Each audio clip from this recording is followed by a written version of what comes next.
I never thought I'd sell myself for rent money, but here I was standing outside Damon Clark's penthouse at midnight, contract in hand, heart pounding like a war drum against my ribs.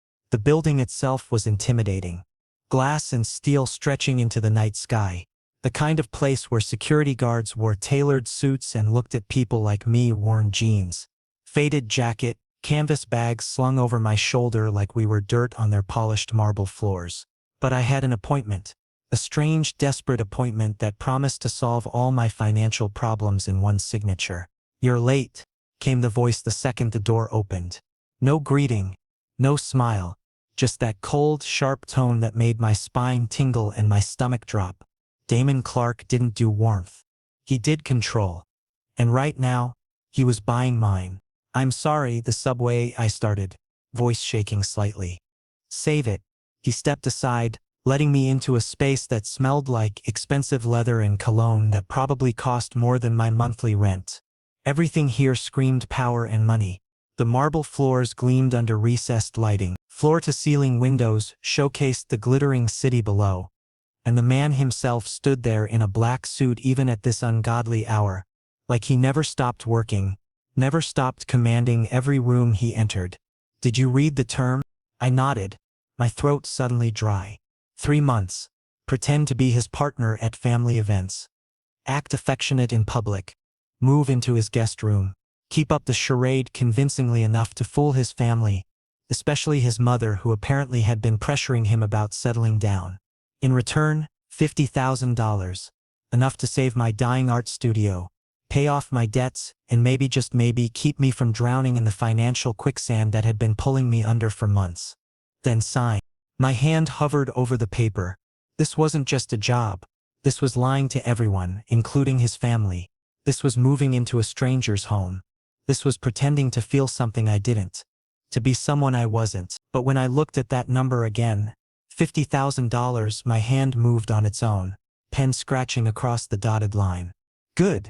Damon took the paper without even glancing at my signature, folding it precisely and setting it on the entry table.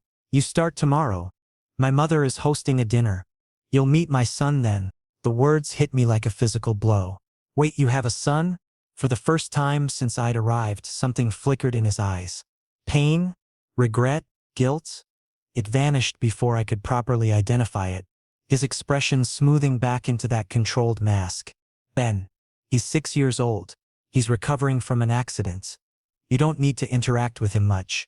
Just smile when you see him. Act natural.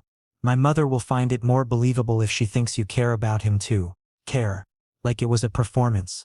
Like everything in his life was a carefully rehearsed script." I wanted to ask more. What kind of accident? How bad was it? Where was Ben's mother? But the way Damon turned his back on me, sharp and final, told me the conversation was over before it had really begun. "Your room is upstairs. Second door on the left. Don't touch anything that isn't yours. The housekeeper comes twice a week. There's food in the kitchen. Help yourself." He rattled off the information like he was giving directions to a hotel guest, not someone who would be living under his roof for the next 3 months. Any questions? I had about a million questions.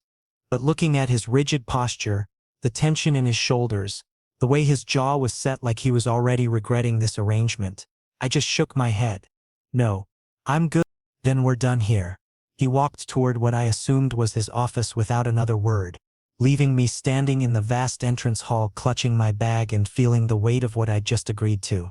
I found the stairs and climbed them slowly, my footsteps muffled by thick carpet. The second floor was just as impressive as the first artwork on the walls that probably cost more than my car. Sconces casting warm light, doors that looked like they belonged in a mansion rather than a city penthouse. I found my room exactly where he'd said it would be. It was beautiful. A queen-sized bed with pristine white linens, a desk by the window, an ensuite bathroom with marble counters. Everything was clean and impersonal, like a luxury hotel room. There was nothing of Damon here, nothing personal, nothing warm, just expensive furniture and empty space. I dropped my bag on the floor and sat on the edge of the bed, trying to process everything. $50,000. 3 months of pretending. How hard could it really be to fake affection? To smile at family dinners? To hold hands in public? I'd been broke before, but never this desperate. Never desperate enough to lie to everyone about who I was and what I felt. But I'd signed the contract. There was no going back now. I was unpacking my few belongings when I heard a small voice, shaky and soft, coming from somewhere down the hall, behind a closed door. "Dad, are you still awake?" The voice was so quiet I almost missed it. Young, uncertain, lonely. I stood frozen, listening. Silence. No response from Damon. No footsteps. No door opening. Just thick, heavy silence that seemed to press down on the entire floor. "Dad?" The voice came again. A little more desperate this time. "I can't sleep. My leg hurts." Still nothing. My chest constricted painfully. That was Ben. That had to be Ben, 6 years old. Recovering from some kind of accident. Calling for his father in the middle of the night. And Damon, wherever he was, wasn't answering. I took a step toward my door, then stopped. This wasn't my business. I was here to play a role, nothing more. I wasn't here to get involved in their family dynamics, wasn't here to interfere or judge or care. But that voice, that small hurting voice, "Please," something in my chest cracked. I couldn't do this. I couldn't stand here and listen to a child crying out in pain while being ignored. Contract or no contract, money or no money. I couldn't be that person. I moved toward my door, ready to go down the hall and at least check on the kid, when I heard another sound, the distinctive click of a door closing, firmly. Finally, Damon's office door. I realized. He'd heard his son. He'd heard Ben calling for him. And he'd chosen to shut himself away instead of responding. I stood in the doorway of my new room, hand on the frame, staring down that hallway at the closed doors. At the silence that felt more like abandonment than peace. What kind of man ignored his own child like that? What kind of father let his son suffer alone? And what kind of person had I just agreed to help by making his life look perfect from the outside? I closed my door softly and leaned against it, eyes shut tight. 3 months. I could survive 3 months of anything for $50,000. But as I lay in that expensive bed in that cold, beautiful room, listening to the silence of the penthouse around me, I wondered if surviving was the same as living with myself afterward. And I wondered about the little boy down the hall, alone in the dark, learning that his father's work was more important than his pain. Morning sunlight hit my face when I opened my eyes, and for one disoriented second, I forgot where I was. Then it all came rushing back. The contract, Damon. The lie I'd agreed to live. I'd barely slept, my mind churning with doubts, and that haunting sound of Ben's voice calling out in the darkness. I made my way downstairs toward the kitchen, expecting either some elaborate breakfast setup or an empty house. What I found was neither.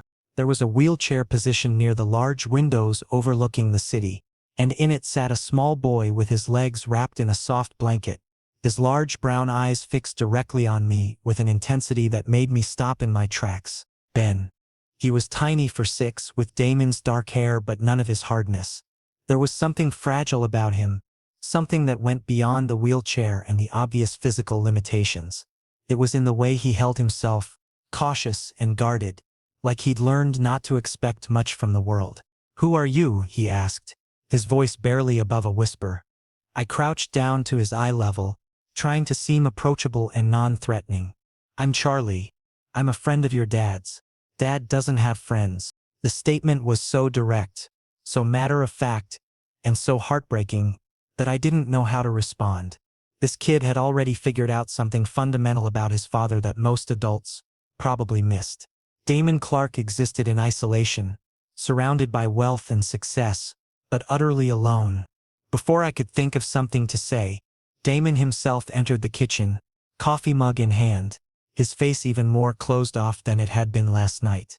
When he saw me kneeling next to Ben, something tightened in his jaw, displeasure or discomfort. I couldn't tell which. "Ben, you shouldn't be down here. Where's your nurse?" "She went to get my medicine from the pharmacy," Ben said quietly, his earlier directness evaporating in his father's presence. "I wanted to see the morning. The sunrise was pretty. You should have waited in your room." Damon's tone wasn't cruel, but it wasn't kind either. It was neutral, distant, like he was speaking to an employee rather than his own child. "Go back upstairs now." The nurse will bring you breakfast when she returns." I watched Ben's face fall, all the light draining from his expression. He didn't argue or protest. He just turned his wheelchair with small practiced movements and headed toward the elevator without another word. The soft whir of the electric wheelchair seemed impossibly loud in the sudden silence. When he was gone, I stood and turned to face Damon. "Why do you treat him like that? That's not your concern." He took a sip of coffee as if I hadn't spoken at all, as if dismissing his son was the most natural thing in the world. "I'm living in your house. I'm part of your lie. That makes it my concern." Something flashed in his eyes, anger or frustration. Maybe both. He set his mug down on the marble counter with more force than necessary. "You don't understand anything, Charlie. You're here for 3 months. Do your job and stay out of matters that don't involve you." He started to walk away, but I couldn't let it go. "He's afraid of you." Damon stopped. His back was to me, shoulders rigid with tension. For a long moment he didn't move or speak. Then, without turning around, he said quietly, "Good. Fear keeps him safe." And then he left, disappearing into his office and closing the door with a soft but definitive click. I stood there in that enormous kitchen with its professional-grade appliances and its stunning city views, feeling something twist painfully in my chest. This was supposed to be simple. Money for acting. A business transaction. Nothing more complicated than showing up and playing a part. But Ben's eyes kept haunting me. That careful way he moved, like he was trying to take up as little space as possible. The way his whole demeanor changed when his father appeared. The loneliness radiating from him like cold from ice. This wasn't simple at all. I spent the rest of the morning exploring the penthouse, familiarizing myself with the space that would be my home for the next 3 months. It was immaculate and impressive. Every detail perfect. Every surface gleaming. But it felt empty. There were no family photos, no personal touches, no warmth anywhere. Just expensive furniture and carefully curated art. Around noon I heard the elevator and saw a middle-aged woman in scrubs pushing Ben's wheelchair. The nurse, I assumed. She gave me a polite but curious look as she took Ben toward what I guessed was his room. Ben didn't look at me at all. His gaze fixed on his lap. That evening Damon emerged from his office wearing a different suit. This one charcoal gray. "We need to leave in an hour. Wear something appropriate for dinner at my mother's house. Nothing too casual." "What should I know about her?" I asked, trying to shift into my role. "What does she expect?" "She expects me to be happy. She expects you to be the reason for that happiness. She expects us to look like we're in love." He said it all mechanically, like reciting items from a checklist. "Can you manage? Can you?" I shot back before I could stop myself. His expression flickered surprise.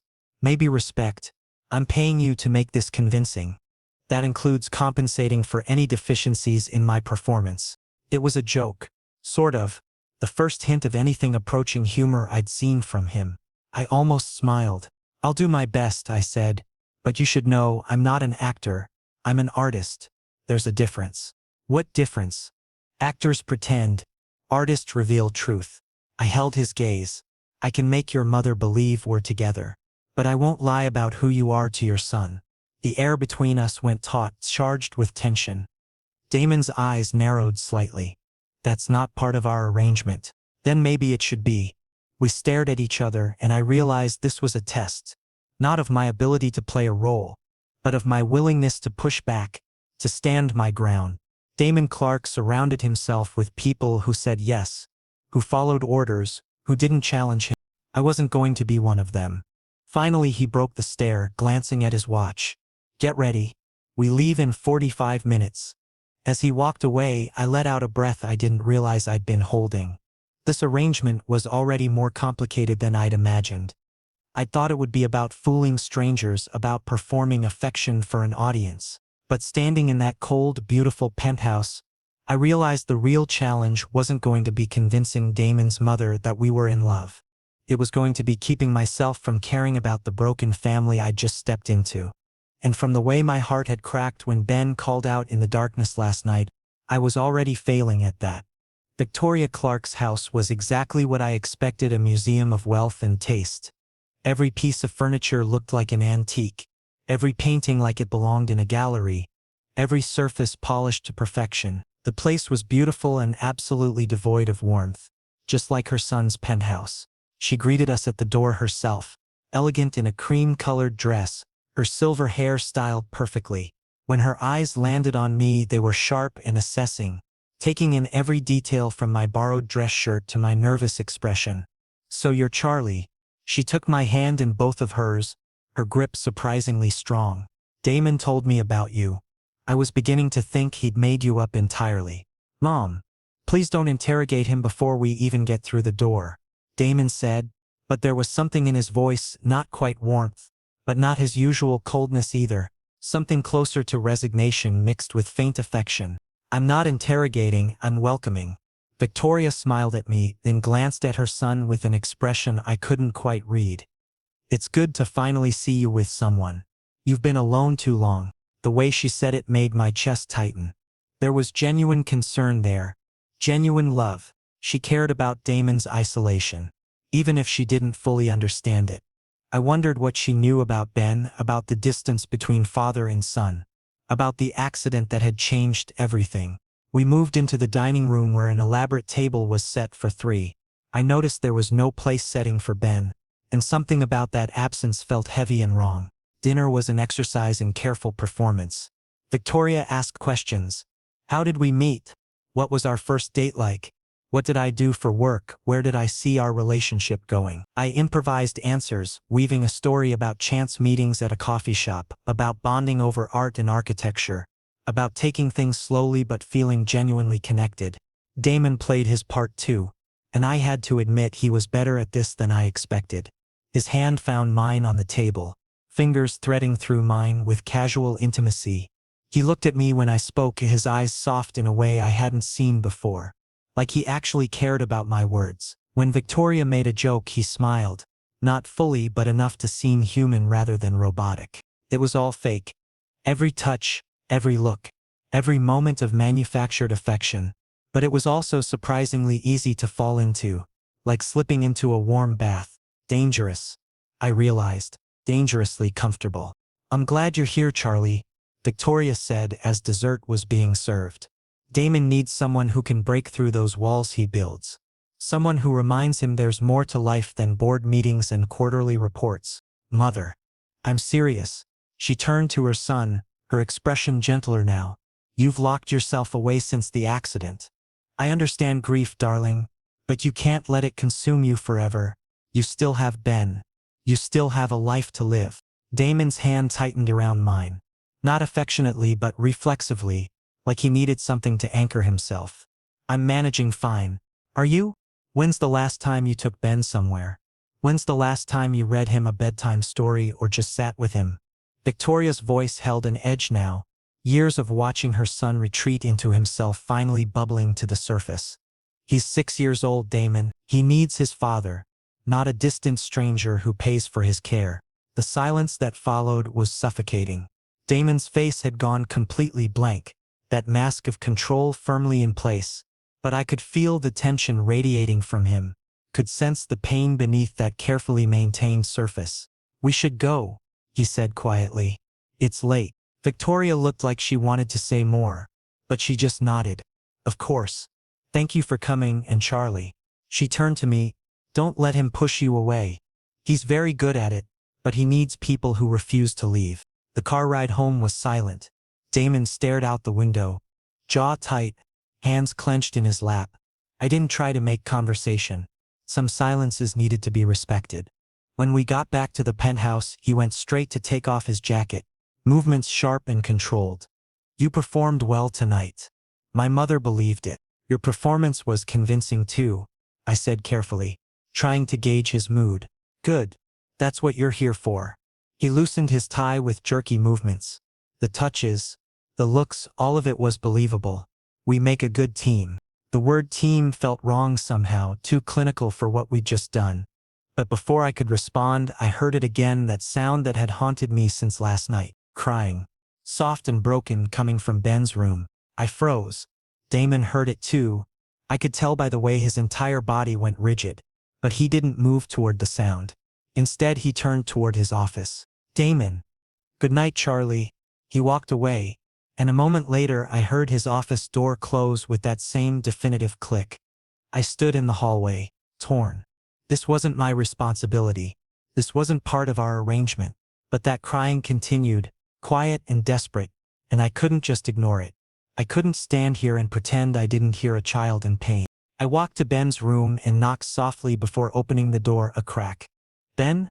Are you okay?" He was curled up on his bed, face pressed into his pillow, his small body shaking with silent sobs. When he heard my voice he looked up, eyes red and swollen, cheeks wet with tears. "My leg hurts," he whispered. "It hurts so much, but Dad says I need to be brave." "That brave boys don't cry." Something shattered inside my chest. I crossed the room and sat carefully on the edge of his bed. Crying doesn't mean you're not brave. Crying is normal when you're hurting. It's okay. He stared at me like I'd just told him the sky was purple. Like the concept of crying being acceptable was completely foreign to him. How long had he been holding back his pain, trying to live up to some impossible standard his father had set? "Can you?" he started, then stopped, uncertainty crossing his young face. "Can you stay? Just for a little while?" I should have said no. I should have maintained boundaries, kept my distance, remembered this was a job. But looking at this small boy who'd been taught that his pain was weakness, who'd been left alone to hurt in the darkness, I couldn't do it. "Yeah," I said softly. "I'll stay." His small hand reached for mine and I took it, feeling those tiny fingers wrap around mine with desperate trust. I stayed there as his breathing gradually evened out, as the tears dried on his cheeks, as sleep finally claimed him. And sitting in that quiet room, holding the hand of a lonely child, whose father couldn't bear to see him, I realized something that terrified me. This arrangement had stopped being about money the moment I heard Ben's voice last night. I was already in too deep, already caring too much, already invested in fixing something that wasn't mine to fix. 3 months suddenly felt both impossibly long and nowhere near enough time. I woke to the sound of a door opening. My eyes snapped open, disoriented for a moment before I realized where I was. Not in my own room, but in Ben's, still sitting in the chair beside his bed where I'd fallen asleep sometime after midnight. My hand was still loosely holding his smaller one. Damon stood in the doorway, frozen. His face was completely blank, but his jaw was locked so tight I could see the muscle twitching. He was still in his clothes from last night, tie loosened, looking like he'd never actually gone to bed. We stared at each other for a long moment, the silence stretching between us like a taut wire. Then he turned and walked away without a word. I carefully extracted my hand from Ben's grip, making sure not to wake him. He looked peaceful now, his face relaxed in sleep. No trace of the pain and loneliness that had been etched there hours ago. I pulled the blanket up around his shoulders and slipped quietly out of the room. I found Damon in the kitchen, standing at the counter with a coffee mug gripped in both hands. He didn't look at me when I entered. "What were you doing in his room?" His voice was low, controlled, but there was something dangerous underneath it, not anger exactly, but something rawer and more complicated. He was crying. He was in pain. I didn't leave him alone with that. "You were instructed not to get involved with him." Now he did look at me and his eyes were cold. "That wasn't part of our agreement. Neither was listening to a 6-year-old suffer by himself every night." The words burst out of me louder than I intended, surprising both of us. "What do you think he is? Some kind of machine? Do you honestly believe he doesn't feel scared?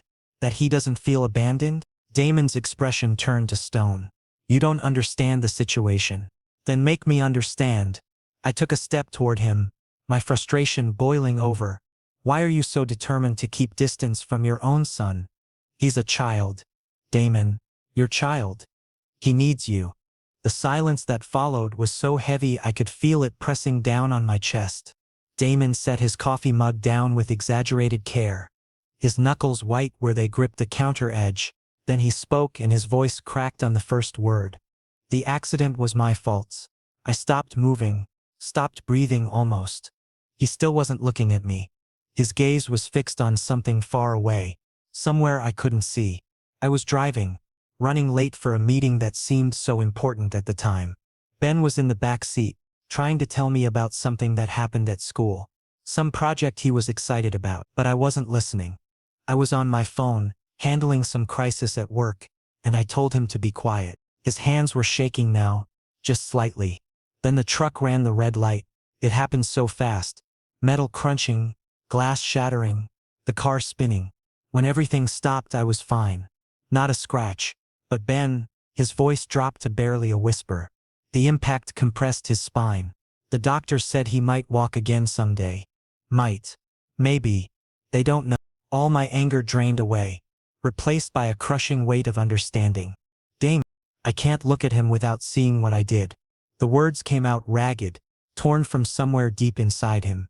Every time I see that wheelchair, I remember that his legs don't work as I was too busy, too important, too focused on things that didn't matter at all. I destroyed my son's life because I couldn't be bothered to listen to him for 5 minutes. I moved closer, slowly, like approaching a wounded animal. Avoiding him isn't protecting him. It's destroying him in a different way. He doesn't need his legs back. Damon. He needs his father. Finally, Damon looked at me, really looked at me, and the pain in his eyes was so raw and deep that my breath caught. I'd never seen anyone look so broken while still standing upright. I don't know how to be what he needs. What if I hurt him again? What if I'm not enough? Then you learn. You try. You fail and you try again. I reached out and put my hand on his arm, feeling the tension radiating through him. And you let people help you. You don't have to do this alone. Something shifted in the air between us. The space that had separated us, the professional distance, the contractual boundaries began to dissolve. Damon's hand came up and covered mine where it rested on his arm, his fingers wrapping around mine with a gentleness that contradicted everything I'd seen from him so far. This isn't what you signed up for, he said, but there was no conviction in his voice anymore. No, I agreed quietly, it's not. But we both knew I wasn't leaving. Not now. Not after seeing the truth beneath his cold exterior. Not after understanding that his distance wasn't cruelty but crushing guilt and fear. The moment stretched between us, fragile and new and terrifying. Then Damon cleared his throat and stepped back, breaking the contact. I should check on Ben before he wakes up. It was such a small thing, checking on his son before the boy even woke. But I could see what it cost him, could see the fear and determination warring in his expression. Do you want company? I offered. He hesitated, then nodded once. Yeah, I think I do. We walked upstairs together and I hung back as Damon pushed open Ben's door and stepped inside. I watched from the hallway as he approached his son's bedside, his movements uncertain, like he'd forgotten how to navigate this most basic relationship. Ben stirred as his father's shadow fell across him. His eyes opened slowly, and when he saw Damon standing there, confusion flickered across his small face. Dad? His voice was sleepy and uncertain. Is something wrong? No. Damon's voice was rough but gentle. Nothing's wrong. I just wanted to see if you needed anything. If you were comfortable. Ben stared at his father like he was seeing a stranger. Then, slowly, cautiously, he said, My back is a little sore. But I'm okay. We can adjust your pillows or call the doctor if it's bad. It's not that bad. Ben was still watching Damon carefully, like he was waiting for this version of his father to disappear. Are you going to work now? Not yet. I thought maybe we could have breakfast together. If you want to. The transformation in Ben's face was almost painful to witness. His eyes went wide, bright with surprise and hope and desperate, careful joy. Really? All of us? Damon glanced at me in the doorway, and something passed between us, an understanding, a partnership, a shared purpose that had nothing to do with our contract. Yeah, he said, turning back to his son. All of us. I watched Damon help Ben into his wheelchair with awkward but genuine care, and felt something dangerous and warm unfurling in my chest. This wasn't about money anymore. This wasn't about playing a role or fulfilling an obligation. This was about a broken family finding their way back to each other, and somehow, impossibly, I'd become part of that journey. And I knew, standing there in that doorway, that when the 3 months ended, leaving was going to hurt far more than I'd ever anticipated. The next week brought changes I never expected. Small ones at first, Damon eating breakfast with Ben before work, asking about his physical therapy sessions, spending 20 minutes in the evening reading to him. Ben transformed under the attention, blooming like a flower that had been kept too long in darkness. His smiles came easier. His voice grew stronger. He started talking more, sharing his thoughts and feelings instead of keeping them locked away, and I found myself caught between them, part of something I'd never intended to be part of. A family, even if it was built on a lie.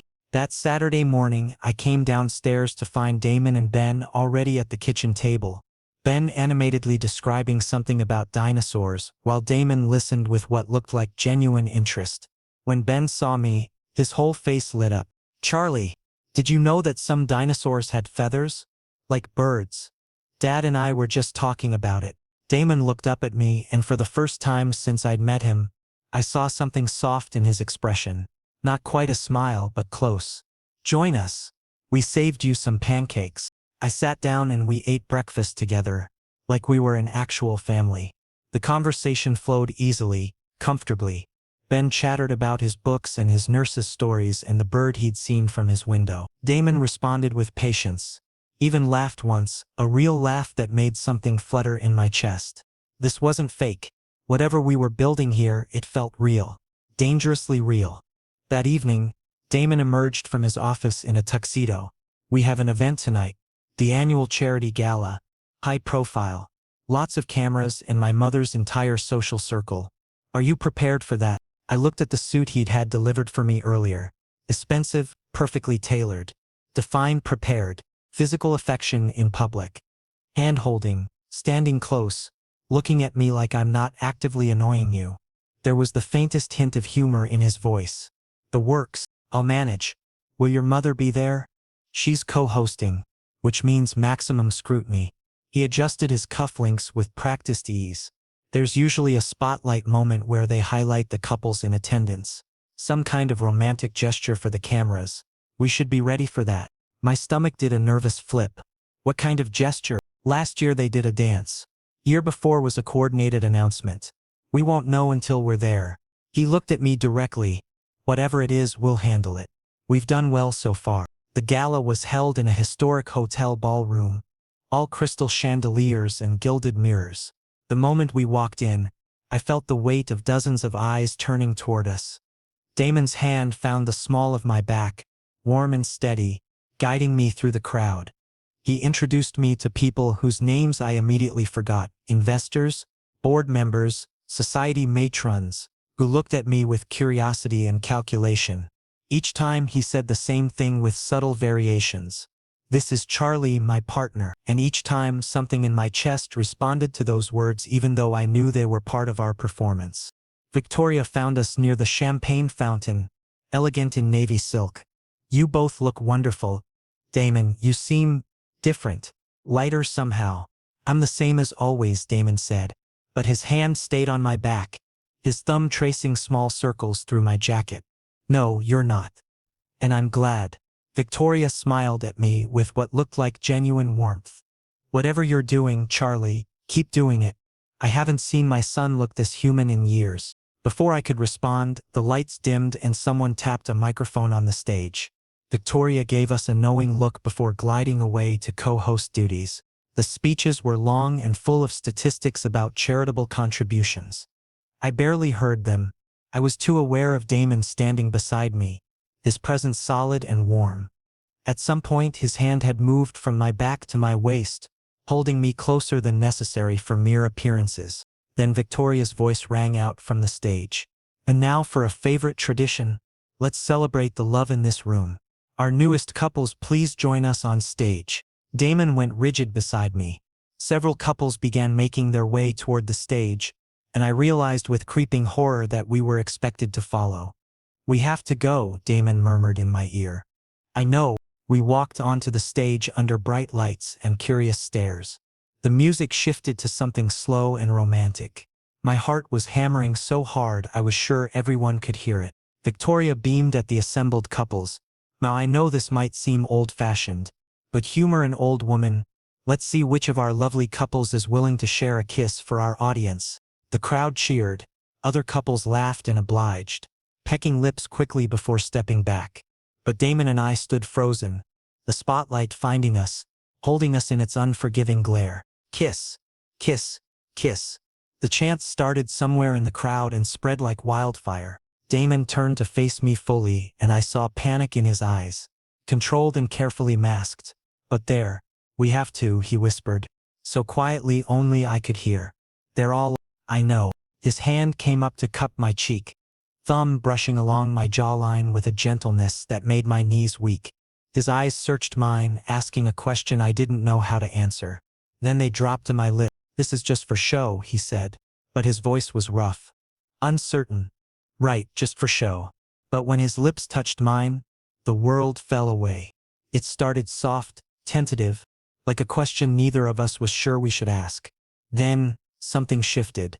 His other hand slid to my lower back, pulling me closer, and my fingers found the lapels of his jacket, gripping them like they were the only solid thing in a tilting world.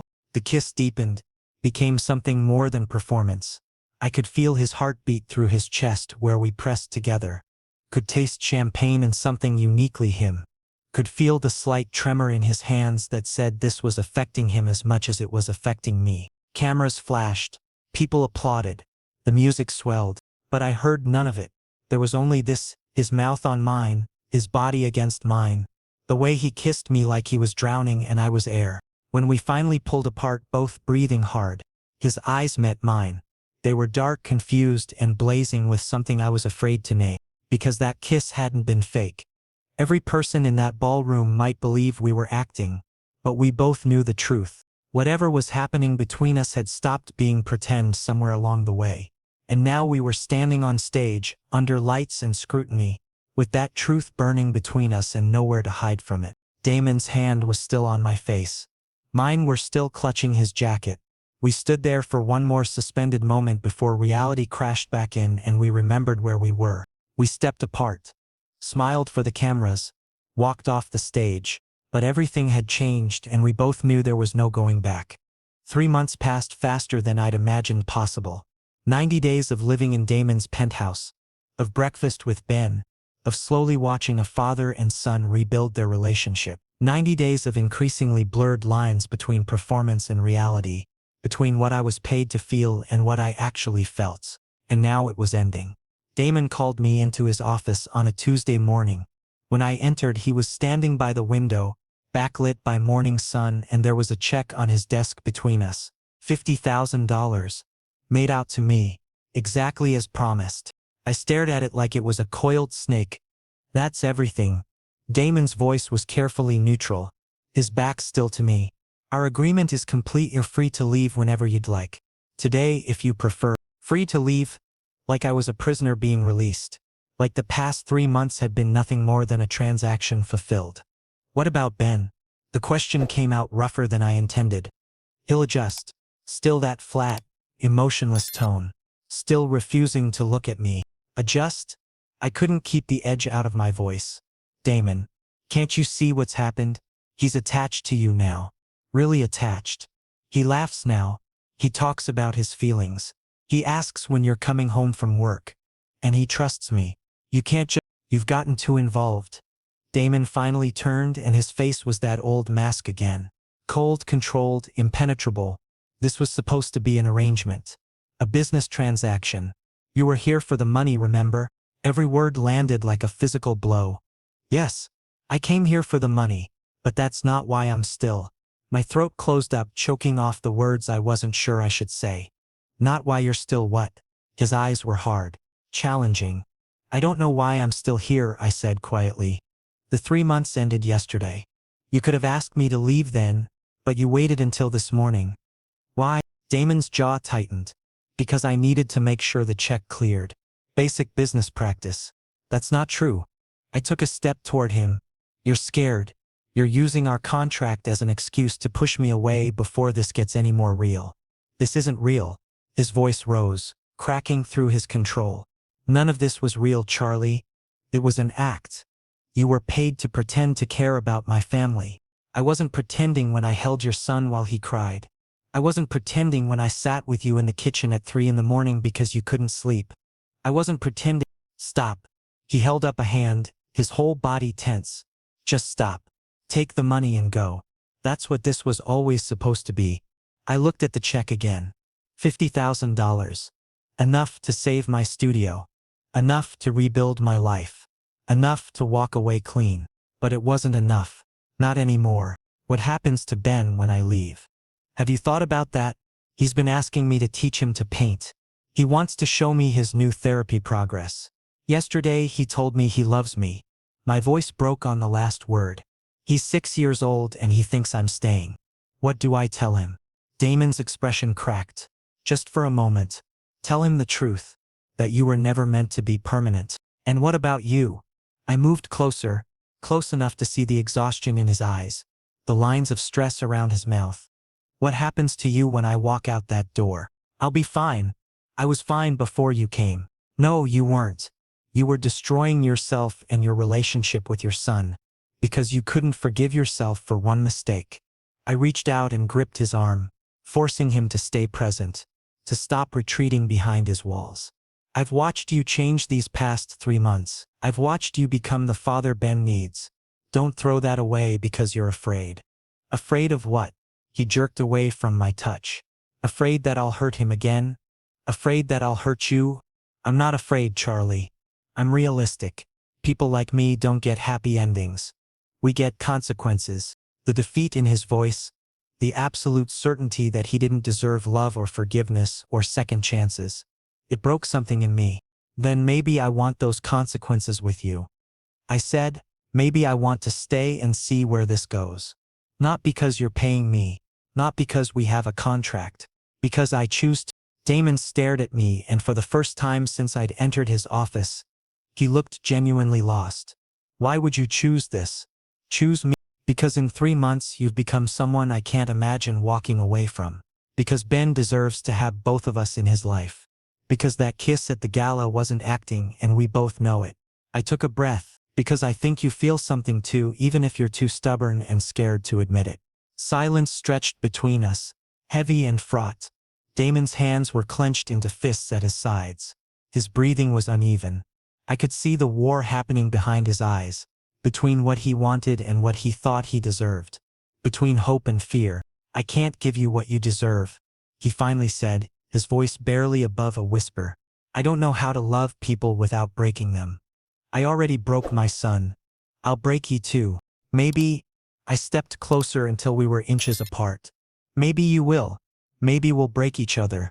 But I'd rather be broken with you than whole without you. His eyes widened. Charlie. Do you want me to leave? I interrupted. That's all I need to know. Look me in the eyes and tell me you want me to take that check and walk out of your life. Tell me you want to go back to how things were before. If you can say that and mean it, I'll go. Damon's jaw worked. His hands opened and closed. Every muscle in his body was taut with tension. Then finally he said one word. No. It was barely audible, but it was enough. I don't want you to go, he continued, the words coming faster now, like a dam breaking. I don't want to go back to being alone. I don't want Ben to lose you. I don't want to lose you. But I'm so afraid. I closed the distance between us and kissed him. Not gently, not tentatively, but with all the frustration and fear and desperate hope that had been building in me for weeks. He froze for half a second, then kissed me back with equal intensity. His arms coming around me, holding me like I might disappear if he let go. When we finally broke apart, both breathing hard, he rested his forehead against mine. Stay, he whispered. Not for 3 more months. Just stay. I smiled through the tears I hadn't realized were falling. Okay, no contract this time. No money. Just us figuring this out as we go. Deal. And this time there was no paperwork. No signatures. No transaction. Just 2 broken people choosing to heal together, and one little boy upstairs who would wake up to find that his family had become real.